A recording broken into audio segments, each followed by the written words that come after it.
Marcus preferred the company of deceased authors to living individuals. His small, precisely ordered study, a sanctuary of aged paper and hushed silence, served as his primary interface with the world. Here, amidst towering stacks of meticulously catalogued texts, he unearthed narratives of forgotten empires and catalogued the minutiae of vanished lives. He was a historian, a man whose skepticism was as finely honed as his research methods, a shield against the unsubstantiated and the anecdotal. He dealt in facts, in verified accounts, in the tangible remnants of time. The arrival of the letter, thick and formal, bearing the crest of a distant legal firm, was an unwelcome disruption to his established rhythm. He slit the envelope with a silver letter opener, its blade reflecting the weak afternoon light, and unfolded the heavy parchment. It detailed, in terse, unambiguous language, his unexpected inheritance, Blackwood Manor, an ancestral property, it stated, distant by several generations, now solely his. The attached documents outlined its remote location, its considerable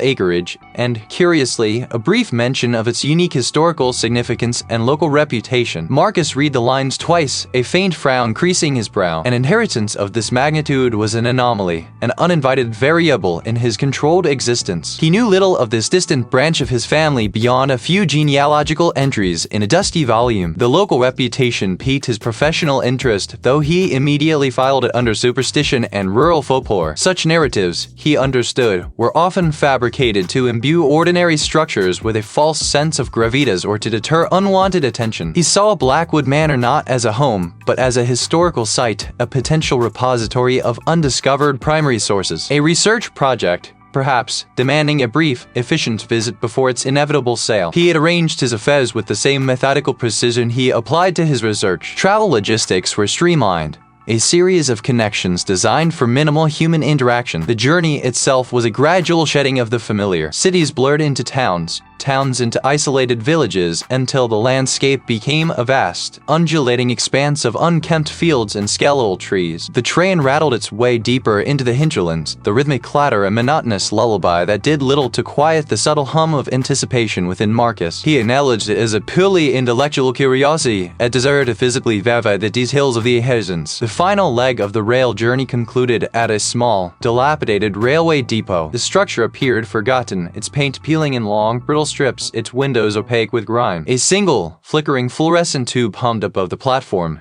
casting a sickly yellow glow on the surrounding gloom. No other passengers disembarked. The air was cold, damp, and carried the faint, metallic scent of rust mixed with wet earth. Marcus stepped onto the cracked asphalt, his leather satchel feeling heavier than usual. A weathered utility vehicle, its engine idling roughly, waited beside the depot. The driver, a man whose face was a roadmap of deep-set lines, offered a curt nod and took Marcus's solitary case, stowing it in the rear. He spoke only to confirm the destination, Blackwood Manor. The vehicle pulled away, its tires crunching on loose gravel, leaving the desolate depot behind. The road quickly deteriorated into a narrow, unpaved track, winding through a dense, encroaching forest. The trees grew unnaturally close, their branches interlacing overhead to form a perpetual twilight tunnel. Marcus observed the encroaching vegetation, noting the age of the trees, the density of the undergrowth, the way the light struggled to penetrate. He found himself cataloging the details, a coping mechanism, perhaps, against the subtle, creeping sense of isolation. Then, through a break in the trees, it appeared. Blackwood Manor. Its silhouette against the bruised sky was jagged, irregular, a collection of turrets, gables, and chimneys that spoke of centuries of additions and alterations. A vast, overgrown lawn, choked with weeds and untamed shrubbery, stretched before it,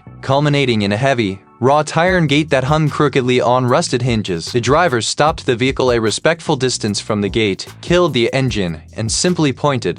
He offered no further commentary. The scent of damp stone, decaying leaves, and something else, something vaguely metallic and ancient, permeated the atmosphere. He pushed open the gate, the rusted metal groaning in protest, a sound that grated against the profound stillness. The gravel path leading to the front door was cracked and uneven, consumed in places by moss. Each step Marcus took echoed unnaturally in the vast, open space. He approached the imposing oak front door, observing the intricate, blackened carvings, the heavy iron knocker shaped like a grimacing face. He inserted the large, ornate key provided by the solicitor into the lock. He pushed the door inward. Marcus stepped across the threshold, into the maw of Blackwood Manor. He reached inside his satchel for his flashlight, its beam cutting a stark path through the gloom. He was a historian, a man of logic and reason. This was merely an old house, a collection of stone and wood, subject to the laws of physics and decay. It was not fear, he rationalized, but merely the physiological response to a sudden drop in temperature and an unfamiliar, enclosed space watchful. The manor rose from the landscape like a petrified beast, its gray stone facade weathered by centuries of neglect and exposure. Marcus stood before it, the late afternoon sun cast in long, skeletal shadows across the overgrown drive. The solicitor had provided a heavy iron key, its teeth worn smooth with age, which scraped against the lock with a groan of protest. He surveyed the cavernous entrance hall, his gaze analytical rather than awestruck. The local legends were, he concluded, a product of rural isolation and an overactive folk imagination. He was here for history, not superstition. His first priority was the establishment of his research sanctuary. Weeks earlier, he had arranged for his extensive collection of historical documents, rare books, and archival boxes to be transported. The following morning, a battered delivery truck rumbled up the drive, its engine groaning under the weight of his intellectual cargo. A burly delivery driver, his face smudged with grease, supervised the unloading of dozens of heavy wooden crates from the truck, which had collected them from the regional railway depot. Each crate bore Marcus's precise labels detailing contents and intended location within the manor. Marcus directed the placement of the crates with an efficiency that bordered on the obsessive, guiding the driver and his assistant through the labyrinthine corridors to a sprawling library on the second floor. The library, despite its dust-shrouded shelves and peel-in wallpaper, possessed a formidable oak table that would serve as his primary workspace. For the next several days, Marcus immersed himself in the meticulous process of unpacking. He worked methodically, categorizing volumes by period and subject, arranging archival boxes by provenance. The manor's vast silence was broken only by the rustle of paper, the soft thud of a book settling onto a shelf, and the rhythmic creak of the ancient floorboards beneath his weight. It was during this period that the subtle anomalies began. The first instance occurred as he was cross-referencing a medieval manuscript. A sudden, intense chill descended upon the small alcove where he was working,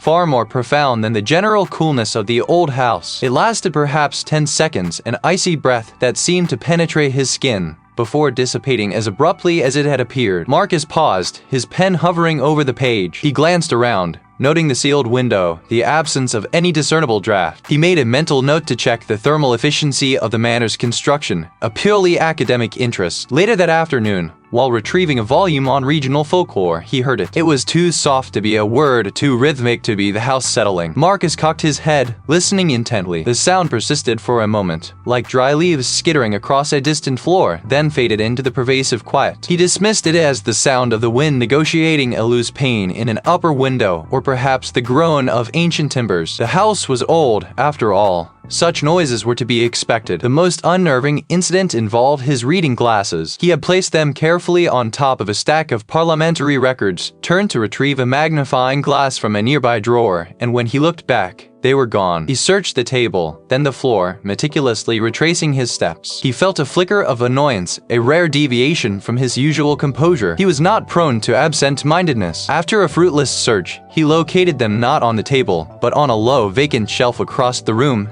tucked beneath a forgotten copy of a Victorian travelogue. He stared at them for a long moment, a faint frown creasing his brow. He attributed the misplacement to his own unconscious action, perhaps a momentary lapse in focus, a habit he wasn't aware he possessed when deeply engrossed in thought. He resolved to be more vigilant. As the days bled into weeks, Marcus's study began to take shape. The once empty shelves now groaned under the weight of his collection, and the oak table was a carefully orchestrated landscape of open texts and meticulous notes. It was during a final survey of the library, searching for any overlooked crannies that might hold historical significance, that he noticed an unusual seam in the wainscoting behind a particularly heavy bookcase. His historian's instinct, finally honed over decades of archival work, urged him to investigate. He carefully shifted the bookcase, revealing a small, almost imperceptible panel. It resisted his initial attempts, but with a firm, steady pressure, it finally gave way, sliding inward with a faint rap. They were not official documents, but personal writings. Marcus's heart, usually a steady,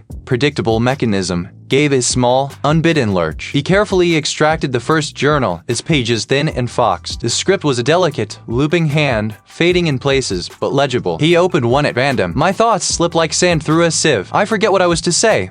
what I was to do. I am losing myself to this place. It knows my name. He recognized the pattern, the slow erosion of self, the creeping paranoia. He meticulously closed the journal. He had found a new, compelling area of historical research, one that resonated with the very air of the manor. He was determined to unravel its mysteries. Marcus meticulously closed the leather-bound journal, the previous owner's erratic script, the escalating despair, the final, chilling blank pages. It was a pattern. A meticulous historian, Marcus prided himself on dispassionate analysis, yet a cold prickling sensation had begun to assert itself, creeping from his scalp down his spine. He recognized the symptoms described, the slow erosion of self, the creeping paranoia, the blurring of memory. These were not mere superstitious ramblings, they were the documented descent of mind under siege. He pushed away from the heavy oak desk, the chair, scraping a discordant note across the polished floorboards. He told himself it was the quiet of an old structure, the settling of beams and joists. But then, a faint, almost imperceptible shhhk sounded from the wall beside the fireplace. He paused, listening. Not a trick of the air, he decided, or perhaps the house simply groaning under its own weight. Over the next few days, the subtle shifts became less deniable. The sounds began. He would stop, tilt his head, straining to decipher them,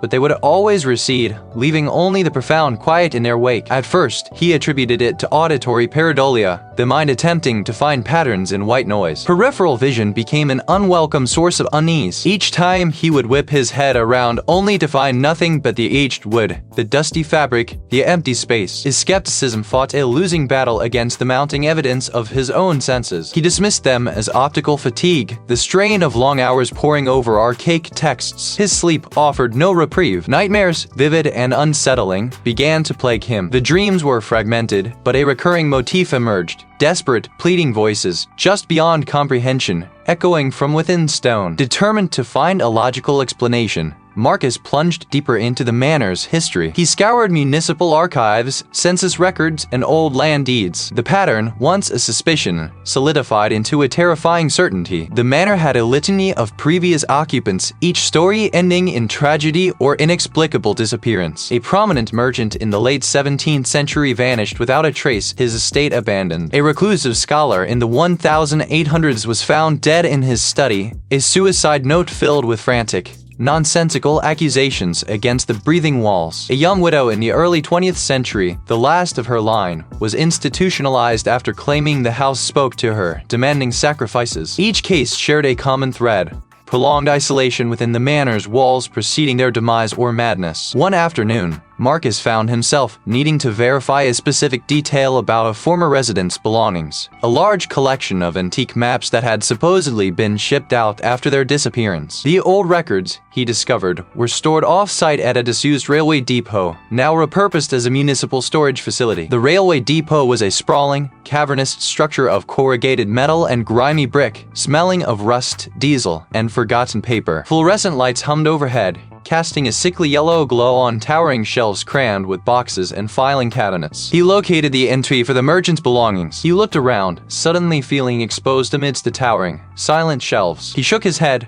pushing the thought away. He returned to the manor, the information from the depot providing no comfort. The house, he realized, had subtly escalated its assault. He was no longer merely hearing them. He was expecting them. It was a low, resonant sound, like dry breath forced through a constricted throat. He bolted upright, his heart thrumming against his ribs. The sound hung in the air, then slowly faded, leaving behind an unbearable stillness. It was speaking! The cold of the railway depot clung to Marcus, a persistent, metallic bite that seeped through his coat. It was a different chill from the manor's pervasive dampness, yet a profound unease, an echo of that deeper, more primal cold had followed him. He stood before the clerk, a stoic man with ink-stained fingers, who was slowly, deliberately, retrieving the heavy crate marked personal effects. Contents unknown. Marcus tried to focus on the brittle manifest in his hand, the faded script blurring. It was a feeling of being observed, not by the clerk, but by something vast and unseen, a presence that had extended its tendrils beyond the manor's stone walls. Historians dealt, in fact, in tangible evidence, not spectral surveillance. A low clatter echoed from the far end of the depot as a pallet shifted. Marcus flinched, his gaze darting. A faint, sweet scent, like dried rose petals and dust, momentarily overlaid the depot's industrial tang of oil and damp concrete. He blinked, rubbing his temples. The arches resolved back into stacked lumber. The rose scent vanished, replaced by the sharp, familiar tang of diesel. His mind was playing tricks, manufacturing phantom perceptions. "Ready for collection, sir," the clerk stated, his voice flat, pulling Marcus back to the present. The large wooden crate rested on a low trolley, its rough-hewn surface scored with age. The stenciled contents unknown seemed to mock him, a challenge from the past. As Marcus reached out to touch the wood, a sudden, jarring shift occurred. The depot's fluorescent hum vanished. The distant clatter of machinery faded. He saw a hand, frail and tumbling, gripping the edge of a heavy oak table. Intricate carvings adorned the table's legs, swirling patterns of ivy and grotesque faces. A low, guttural moan escaped from somewhere just beyond his field of vision, a sound of profound anguish. His own breath caught in his throat. Then, as abruptly as it began, it was over. The railway depot snapped back into sharp focus. The fluorescent lights hummed, buzzing faintly above. The scent of diesel and dust filled his nostrils. Marcus was still reaching for the crate, his hand hovering inches from its rough surface. His heart hammered against his ribs, a frantic drumbeat that stole his breath. He swayed, gripping the trolley for support. "Are you quite all right, sir?" the clerk asked, a hint of concern now tempering his stoicism. Marcus could only nod, a jerky, uncertain movement. He swallowed, his throat dry, tasting ash where there should have been only the depot's stale air. He looked around wildly, searching for any lingering trace, any sign that the clerk might have witnessed the impossible intrusion. Nothing. The clerk's expression was merely one of detached observation. This was no mere fatigue, no trick of the light. He had been there, witnessed a fragment of a past horror within the manor. A past that had felt horrifyingly present. The clarity, the raw sensory detail, was beyond any dream or hallucination. It was as if a sliver of the manor's existence, a brutal memory, had been ripped from its context and thrust into his mind. A new, terrifying thought solidified. The house was not merely haunted. It was reaching for him. It was an entity, as the legends claimed, and its influence was not confined to its physical structure. He had to go back. The brill manifest, its edges fraying like old skin, offered no further enlightenment. Marcus had confirmed the existence of the crate, but the information felt secondary, a minor footnote against the pervasive sensation that had settled upon him. He folded the document, the dry paper rasping, and tucked it into his jacket pocket. The air in the railway depot felt stale, a composite of diesel fumes, dust, and the faint metallic tang of old iron. Outside, the late afternoon sun cast long shadows across the grimy brickwork. The roar of a distant engine, a deep,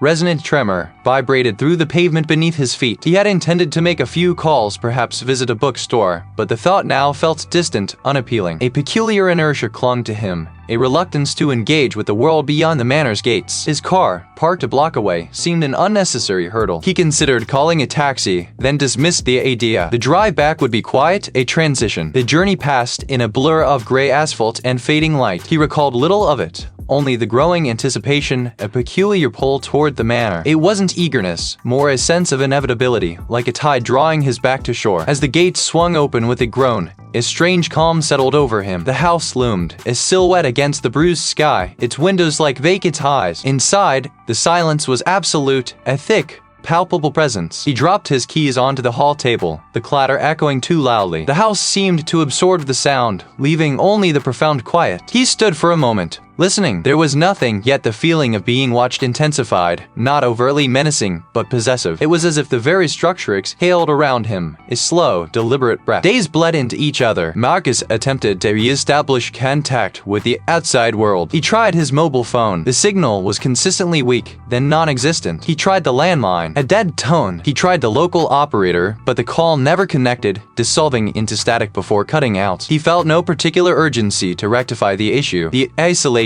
initially a source of mild irritation, began to feel less like a barrier and more like a membrane protecting him. From what? He wasn't entirely certain. His research became his sole focus. He moved through the house, a solitary figure in a vast, silent space. The manor's history consumed him, its intricate lineages and forgotten tragedies. He ate sporadically, often forgetting meals entirely until a dull ache in his stomach reminded him. His clothes, once meticulously chosen, now felt like an afterthought. He wore the same tweed jacket for days, its scent growing subtly musty, the fabric acquiring a faint sheen of dust. He neglected to shave, a rough stubble darkened darkening his jawline. The mirror in his study reflected a man he barely recognized, his eyes deeply set, a peculiar intensity in their gaze. The house, meanwhile, seemed to deepen its hold. The silence was not empty. It was filled with the subtle creaks of shifting timbers, the whisper of air currents and unseen passages, sounds that gradually coalesced into a rhythmic, almost conscious breathing. He spent an entire afternoon staring at a particular section of wallpaper in the library, a faded floral pattern. He wasn't thinking, merely observing. The intricate loops of the design seemed to shift, to subtly rearrange themselves, forming new fleeting patterns that vanished if he focused too intently. Yet, the sensation lingered, a visual hum that was both disorienting and captivating. One evening, a fierce storm broke over the manor. Rain lashed against the windows, a relentless drumming that drowned out all other sounds. The wind howled through the eaves, a mournful, hungry cry. He sat in his study, a single lamp casting a circle of warm light, surrounded by stacks of ancient texts. The house, battered by the elements, felt like a refuge, a sturdy shell. He was within its core, protected, and in some perverse way, cherished. He had come here to uncover its secrets, but now he realized it was uncovering his. It was drawing him in patiently, meticulously, dismantling his previous life, his previous self. The determination that had initially driven him to the manor was now subtly redirected, transformed. He was no longer trying to escape its influence. He was becoming an extension of it, an inhabitant deeply embedded within its consciousness. He was no longer just in the house, he was of it. The thought, instead of terrifying him, brought a strange, quiet contentment. The pervasive sensation of being observed had not receded. If anything, it had sharpened, a constant, low hum beneath Marcus's skin. The manor, once merely a vast, decaying structure, now felt less like a building and more like an organism, its ancient timbers groaning with a deeper, more resonant sigh. He began to misplace things. A book left on the study desk would appear on a windowsill in the drawing room. His spectacles, placed carefully beside his bed, would surface on the mantelpiece in the dining hall. At first, he attributed it to absent-mindedness, the inevitable consequence of solitary research and the peculiar rhythms of the house. But the occurrences grew too frequent, too specific. He would spend frustrating minutes searching for a research note, only to find it tucked neatly into a volume he had no recollection of opening that day. A faint, cloying scent like old paper and dried blood would occasionally drift through the air, then vanish, leaving him to question if he had imagined it. The house itself seemed to participate in this disarray. A corridor he knew led to the west wing, a path he had walked countless times, sometimes felt impossibly long, its oppressive silence stretching into an eternity of dust motes dancing in the meager light. Other times, the same corridor seemed to shrink, ending abruptly at a door that he was certain had never been there before, a heavy, unvarnished slab of oak that offered no latch or handle. He would push against it, his shoulder aching, but it remained stubbornly closed, an immovable fixture in a place that had previously been open space. He dismissed these anomalies as fatigue, the optical illusions of an old structure, the trickery of dim light. One evening, passing a tarnished mirror in the upper landing, Marcus caught his reflection. For a fraction of a second, the face staring back was not his own. The eyes were deeper set, the jawline sharper, a faint scar tracing the left cheekbone. He blinked, and the image snapped back to his familiar, weary features. His breath hitched. He stared intently, but the fleeting alteration did not return. A trick of the light, he told himself, or a figment of his overactive imagination, strained by weeks of isolation. The manifest he had found earlier had mentioned a specific crate, numbered 73, containing personal effects and various instruments, dispatched from a distant port and last recorded at a local railway depot. He needed to verify its existence, to see if it had ever truly arrived or if it was another phantom of the manor's past. The drive through the winding country roads felt unfamiliar, though he had traversed them many times. The trees seemed to lean in closer, their branches clawing at the sky. The railway depot was a sprawling, desolate expanse of corrugated iron sheds and rusting tracks. A solitary clerk,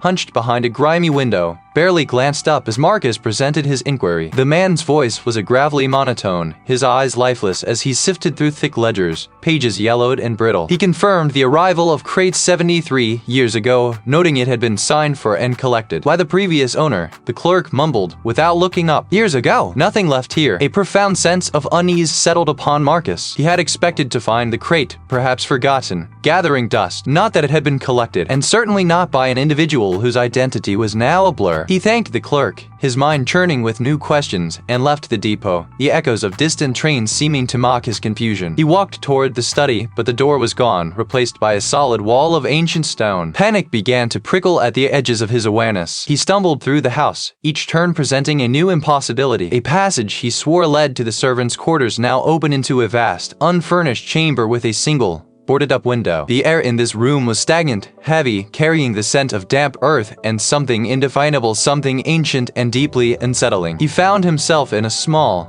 dusty library he had never seen before, lined with leather-bound volumes he didn't recognize. On a small, claw-footed table, a half-finished letter lay beside an inkwell, the script elegant but faded. "My dearest Eleonora," it began. "The house grows restless. Marcus, find myself forgetting simple things. My own name sometimes escapes me. Marcus, fear Marcus, am not long for this place. Et consumes." Marcus picked up the letter, his fingers trembling. He looked down at his hand holding the letter. A name, not his own, echoed in the silent chamber, Julian. He was lost, not just in the labyrinthine corridors, but within the shifting, eroding landscape of his own mind. Marcus's fingers, cold and slightly numb, tightened around the parchment. The letter was old, the paper brittle, the ink faded to a sepia whisper. He stared at the looping script, a hand he did not recognize. Yet the words felt like echoes from his own fractured thoughts. It spoke of a hunger, a persistent drain, not of coin or land, but of something more profound. It takes, the passage read, not the body, but the spark, the vividness, the recollections, until only the shell remains, a vessel for its continued sustenance. A wave of nausea washed over Marcus. The air in the study felt suddenly thin, cloying. This wasn't a warning.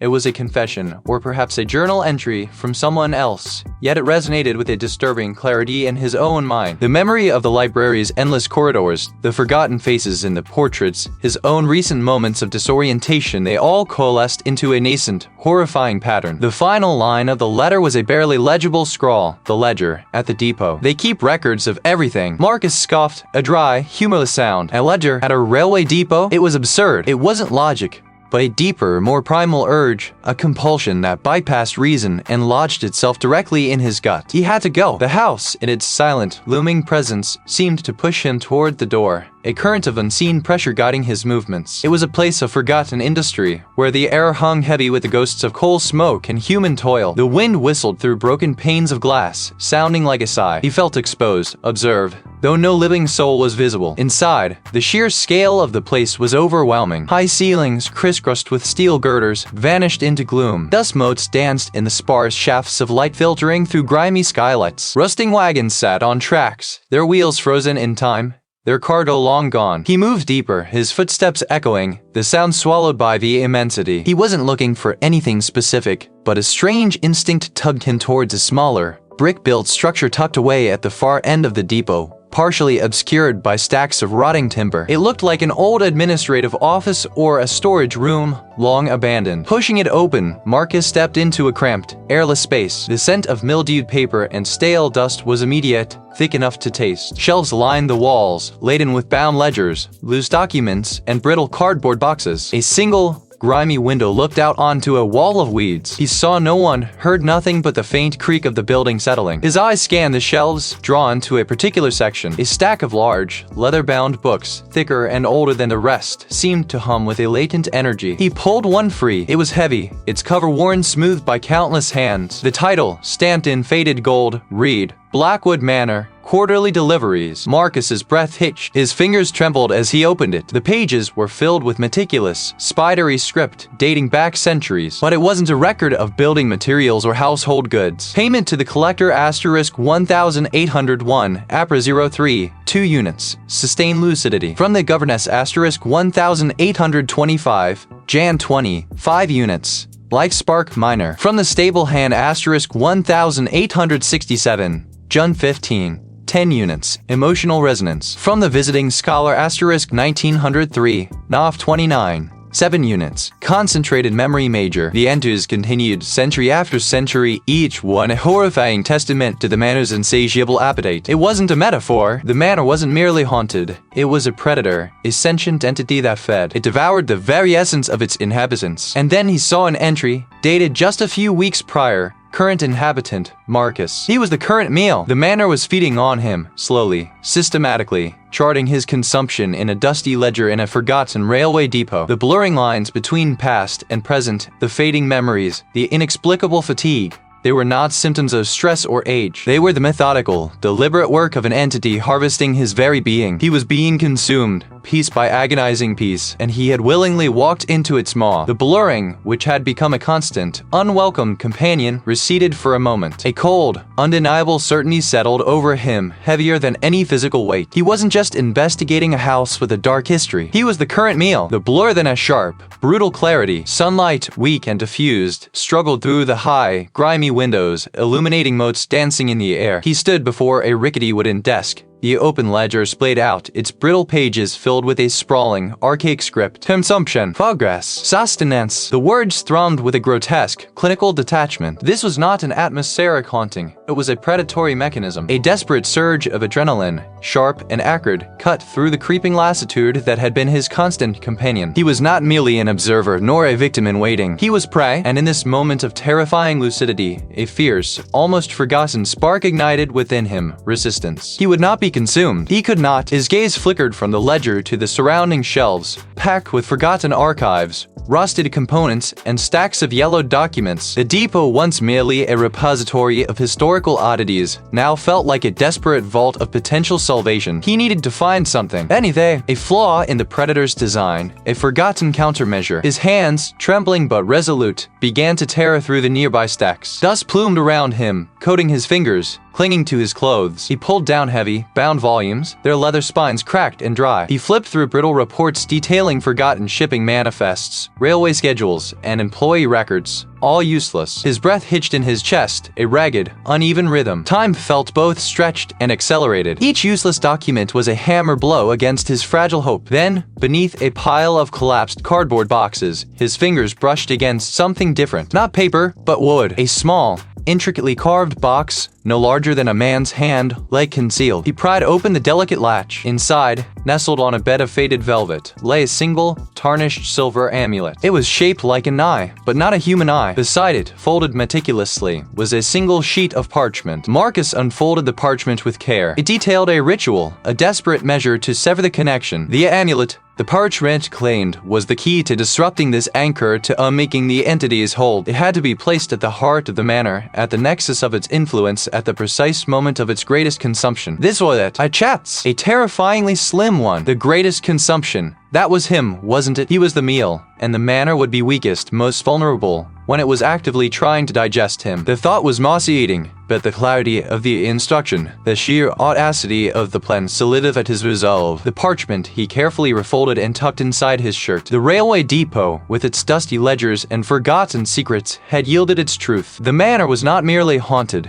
It was a living, feeding thing. He was a weapon, a desperate, flawed instrument aimed at its heart. The journey back to the manor, he knew, would be an ordeal unlike any he had faced. The entity would sense his newfound purpose, his shift from docile prey to dangerous adversary. He clenched his jaw, a bitter taste rising in his mouth. The fight, he realized, had truly just begun. He was not merely investigating an ancient structure. He was undergoing a slow, methodical consumption. The manor, he now understood, was feeding. This realization, rather than inducing despair, ignited a precise, almost clinical resolve. He was being hunted, and the only logical response was to hunt back, to find its weaknesses, to understand its mechanisms before his own were entirely dismantled. He moved through the upper corridor, his footsteps echoing too loudly on the decaying floorboards. The air, thick with the scent of dust and something metallic, seemed to press in on him. He aimed for the old library, a room whose historical records had initially drawn him to this place. Perhaps within its preserved archives, he could find the key, a hidden truth about the manor's true nature. As he reached the library's heavy oak door, a low groan emanated from within the wood itself, not the hinges. He reached for the tarnished brass handle. Before his fingers could close around it, the door slammed inward with a force that rattled the very foundations of the house. A gust of frigid air, smelling of wet earth and something acrid, billowed out, carrying with it a cacophony of whispers. They were indistinct, 1,000 voices speaking at once, yet each seemed to brush against the surface of his thoughts,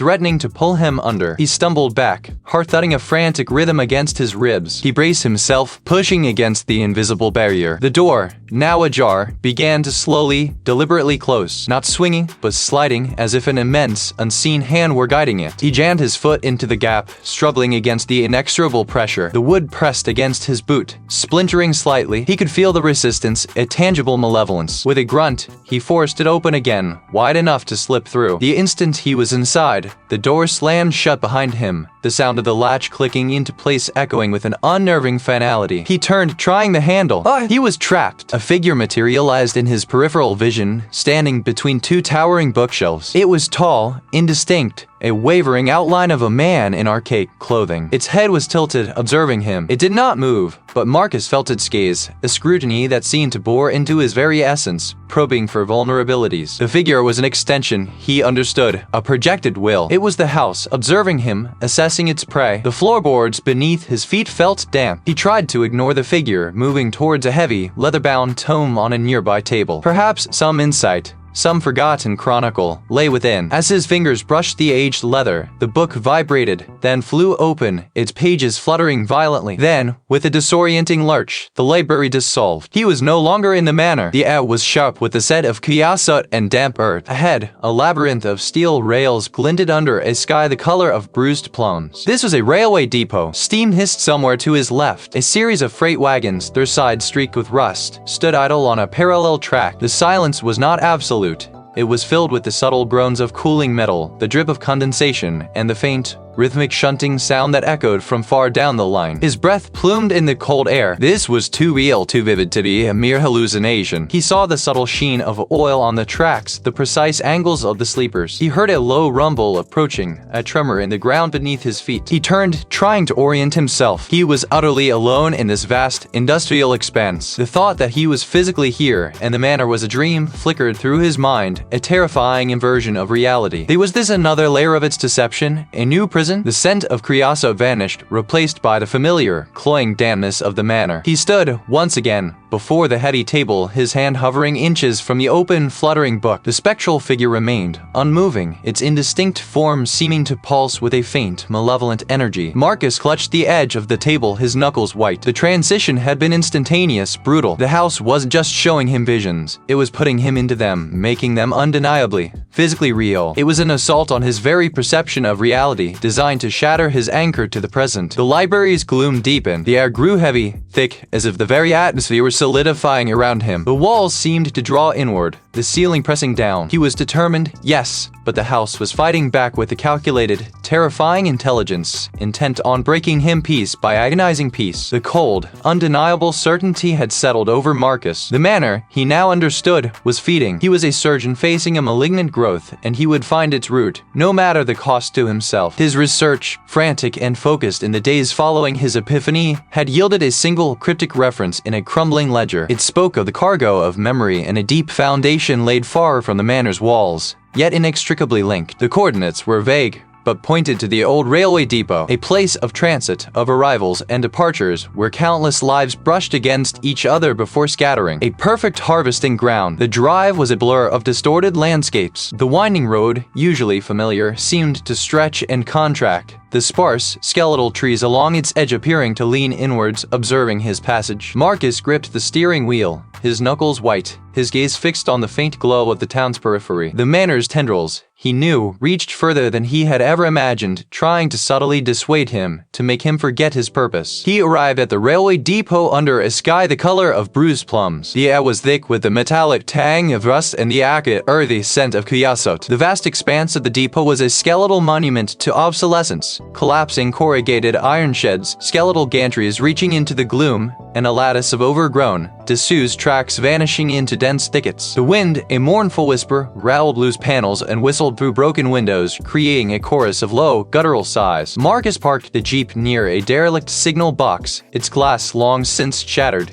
its levers frozen mid-throw. He was here to perform an operation. His worn map, copied from the ledger, led him past rows of decaying freight cars, their surfaces flaking paint like diseased skin. He moved with an economical purpose, his gaze sweeping over the scene, searching for the specific marker described, the convergence point where journeys end and new paths begin. He found it in the furthest, most neglected corner of the depot, where a cluster of tracks converged into a single massive, concrete slab, partially obscured by decades of overgrowth. It wasn't a building, nor a traditional foundation stone. It was a terminal point, a solid block set into the earth, too large to be merely structural. It felt wrong. As he cleared away the tenacious ivy and stubborn weeds, his flashlight revealed faint carvings on the slab's surface. Not symbols, but names, thousands of them, etched haphazardly, some deep and clear, others mere suggestions, worn down by time and the elements. They were names of travelers, of employees, of anonymous figures who had passed through this depot. He saw dates besides some, spanning centuries, but these were memorials. This was the reveal. This wasn't merely a foundation.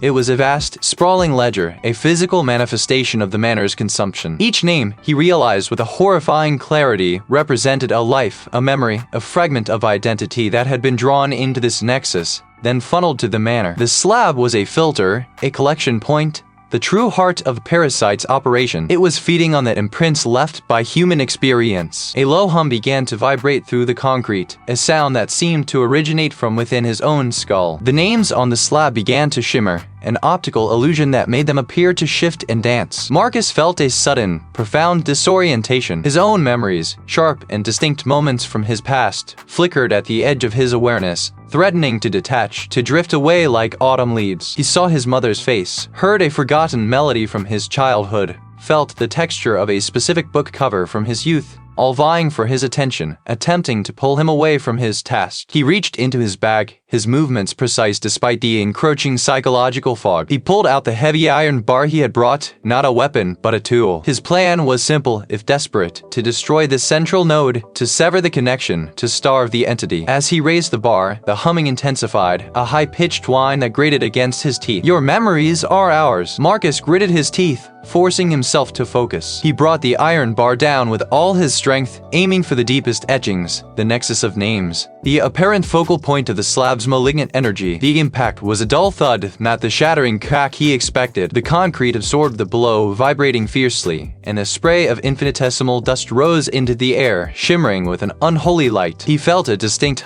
almost physical pull on his own memories, a sensation of being stretched thin, of his very essence being siphoned away. He was on the threshold, and the entity was fighting back, not with claws or teeth, but with the very fabric of his mind. The concrete yielded. It did not crack, did not splinter. Instead, the iron bar sank into its surface with a soft, yielding resistance as if striking chilled dough. Marcus felt the impact reverberate not through his hands, but through his very bones, a dull, sucking sensation that seemed to draw warmth from his marrow. The deepest etchings on the slab, the nexus of names he targeted, glowed faintly, a sickly phosphorescence beneath the absorbing surface. A wave of profound fatigue washed over him, a bone-deep weariness that threatened to collapse his limbs. The air in the room, already thick with dust and the scent of decay, began to press in, growing heavy and viscous. The ancient timber walls of the study rippled, their intricate carvings blurring, softening, then stretching into impossibly long, grimy lines. The light from the single, grimy window warped, becoming a diffuse, pale glow from some unseen, distant source. A low, grinding rumble began, deep and resonant, vibrating through the floor and up into his teeth. The room dissolved around him, the manor's familiar confines twisted, elongated, and reformed. Marcus found himself standing on a vast, cracked concrete floor, stretching into an echoing, cavernous space. Overhead, a skeletal network of rusted girders crisscrossed, supporting a roof of corrugated iron that wept slow, metallic tears. The air here was sharp with the tang of stale oil, damp earth, and something metallic, like old blood. The single slab he had struck was still beneath his feet, but it was no longer singular. It was now part of a vast, broken expanse of concrete, bisected by twin lines of rusted railway track that disappeared into the gloom. He was in a railway depot. The grinding rumble intensified, resolving into the distinct, rhythmic clatter of heavy machinery, the hiss of compressed air, and the mournful, distant wail of a train's horn. Yet, no train was visible. The sounds were all around him, an auditory hallucination that felt more real than his own breath. Shadows stretched and contracted along the walls, mimicking the passage of unseen behemoths. Another memory, another voice. His memories began to fray at the edges. He remembered the faces of old colleagues, their expressions shifting, becoming unfamiliar, then dissolving into featureless blurs. He clutched the and bear its weight of reassuring anger at a shifting reality. He focused on the slab, now merely a section of the depot floor, but still marked by the faint, luminous etchings. They pulsed with a slow, hypnotic beat. He brought the iron bar down again, aiming for the same spot for the heart of the glowing glyphs. This time, he put everything into it: his anger, his fear, his desperate need for solid ground. The blow landed with a sickening crack that reverberated through the vast depot. It was not the concrete shattering, but something deeper, something resonant within the very fabric of the space. A high-pitched, keening sound ripped through the air, a sound of immense, ancient pain. The railway depot convulsed. The girders above shrieked, twisting like tortured limbs. The rusted tracks buckled and writhed. The grinding noises escalated into a cacophony of metal tearing and concrete crumbling. Marcus felt a profound shift, a displacement. He saw them then, not as distinct figures, but as fleeting, transparent impressions. They were the absorbed, the forgotten, the souls consumed by the manor. He felt his own consciousness thinning, his individual thoughts dissolving into the collective hum of forgotten minds. He saw his own life, his childhood home, his academic pursuits, all playing out as if on a distant, flickering screen, growing fainter with each passing second. But the crack he had inflicted, the piercing shriek he had heard, had created a momentary rift. A sliver of true, unadulterated reality pierced through the encroaching nightmare. With a primal roar that tore at his throat,